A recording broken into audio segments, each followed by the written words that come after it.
Bismillahirrahmanirrahim. Alhamdulillahirabbil alamin. Allahumma sholli ala sayidina Muhammad wa ala ali sayidina Muhammad.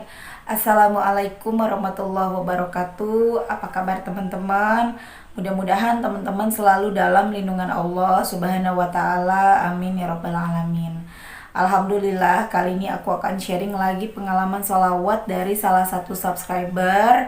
Dan sebelum aku bacain testimoninya, untuk teman-teman yang belum subscribe, diklik dulu ya tombol subscribe-nya, kemudian klik juga gambar loncengnya. Jadi kalau aku upload video baru, teman-teman bisa langsung dapat notifikasi dari YouTube. Dan jika menurut teman-teman video ini bermanfaat, silahkan di-share sebanyak-banyaknya ke medsos teman-teman atau kemanapun. Mudah-mudahan dengan men-share video ini akan semakin banyak lagi teman-teman kita, saudara-saudara kita yang bisa menyelesaikan masalahnya, menggapai hajatnya dengan sholawat. Dan mudah-mudahan bisa menjadi amal soleh buat kita semua. Amin ya rabbal alamin. Nah, langsung aja kita baca teman-teman testimoninya dari Mbak Ika ya. Assalamualaikum Mbak, aku mau cerita sedikit tentang manfaat sholawat. Alhamdulillah, berkat rutin minimal 1000 sholawat ditambah sholat tahajud dan hajat setiap malam, keinginan saya diijabah Allah. Karena pandemi ini, perekonomian keluarga saya sedikit terganggu, jadinya agak sedikit kesulitan bayar uang kuliah. Alhamdulillah, sesuai doa saya, semester ini saya bebas uang kuliah. Sesuai doa saya, padahal saya sudah pasrah. Sungguh Allah maha atas segala sesuatunya. Mulai tahu sholawat akhir tahun kemarin Mbak. Sebenarnya ini udah kesekian kalinya aku ngerasain manfaatnya beberapa bulan yang lalu. Juga pernah aku ngerasain kayak keajaiban gitu. Semalam sebelum aku mau ketemu dosen, aku sholawatan terus. Besoknya aku langsung di ACC, padahal masih banyak yang harus direvisi. Aku biasa ngamalin sholawat yang Allahumma sholli ala sayidina Muhammad Mbak. Hampir setahun aku dawamin sholawat, yang paling kerasa sampai sekarang hati bawaannya tenang aja Mbak, apapun masalahnya. Entah kenapa hati ini selalu tenang. Masya Allah, Allah baik banget ya Mbak. Pertolongan Allah nggak pernah bisa diduga-duga. Terkadang saat kita udah pasrah, di situ nanti Allah nunjukin jalannya. Asalkan selalu yakin dan percaya, karena Allah sesuai prasangka hambanya. Insya Allah kedepannya aku tetap istiqomah sholawatan, ibadah malamnya juga lebih rajin lagi, plus baca Quran, waqiah, al-mulk, yasin, dan lain-lain. Dengan niat ikhlas karena Allah, supaya jalan aku untuk bisa menggapai cita-cita dan membahagiakan orang tua, keluarga aku dimudahkan Allah. Amin.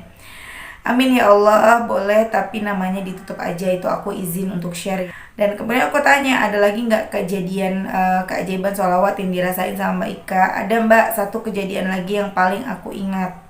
Kejadian sebelum almarhum bapak aku meninggal Mbak, Desember 2019. Malam sebelum bapak aku meninggal, aku dapat kabar kalau beliau kritis.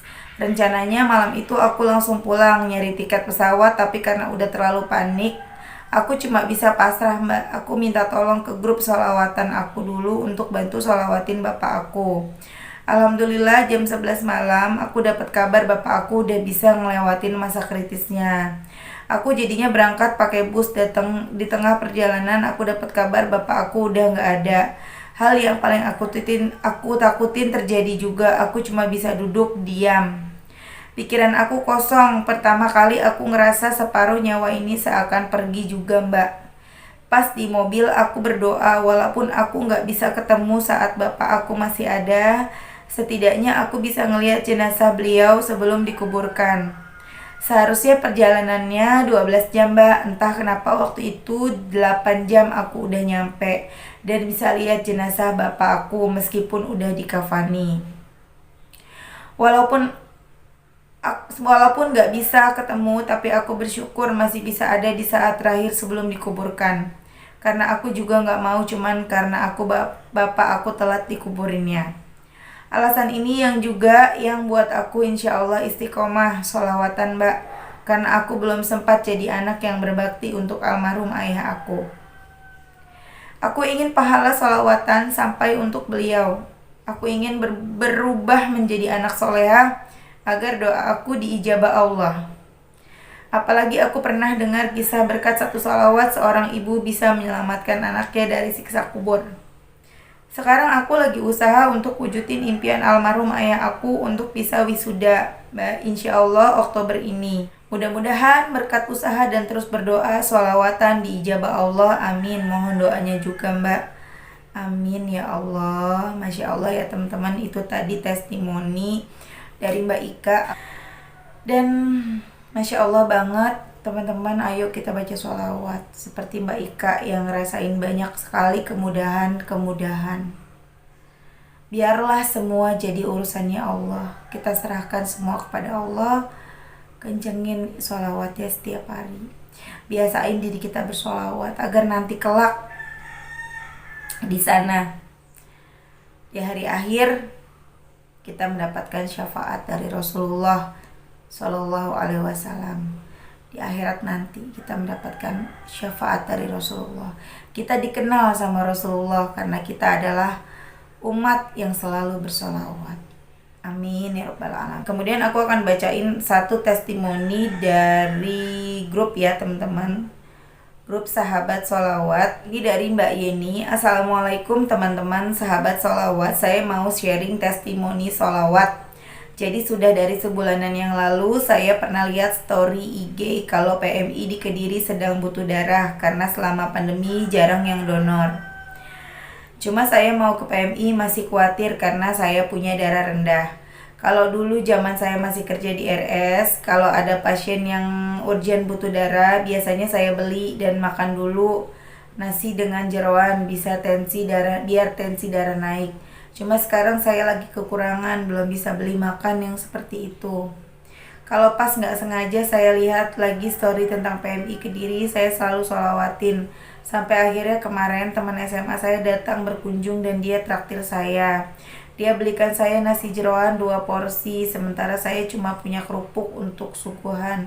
Ternyata dia suka sampai pesan 1 kilo. Setelah makan nasi jeroan itu, pagi dan siang malamnya saya ke PMI untuk donor dan saat ditensi alhamdulillah tensinya normal. Masya Allah banget ya Mbak Yeni ini kepengen banget bisa donor darah.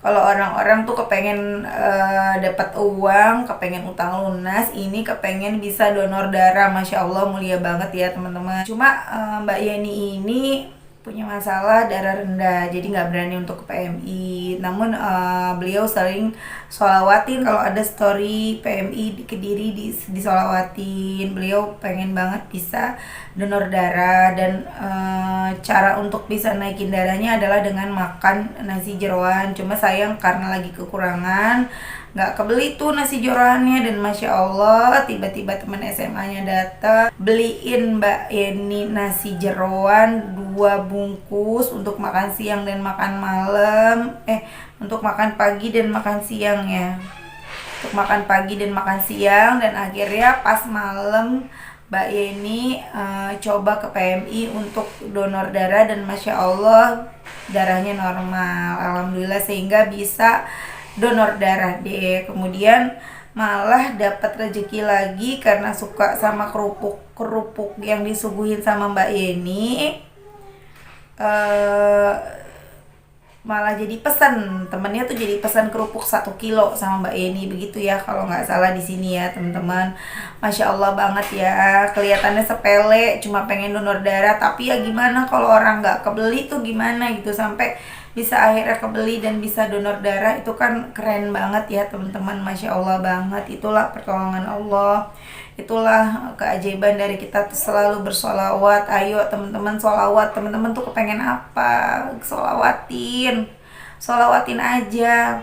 Mbak, tapi aku nggak mau solawat karena kepengen ini dan itu, aku nggak mau solawat karena pengen mobil, pengen rumah, pengen uang, aku nggak mau. Ya terserah, nggak apa-apa, yang penting solawat ya, jangan sampai nggak solawat ya teman-teman ya. Sebenarnya ya itu tadi, bukan solawat untuk punya rumah, bukan solawat untuk mendapatkan mobil, bukan solawat untuk mendapatkan sesuatu yang kita mau. Tapi sholawat itu pengantar doa. Kalau kita cuma doa doang, nggak pakai sholawat, doanya tertolak, doanya ditolak, nggak nyampe ke Allah.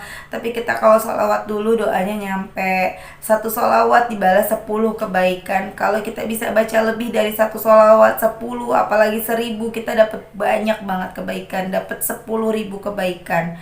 Dan kebaikan itu berupa apa aja, bisa untuk dunia kita dan akhirat kita.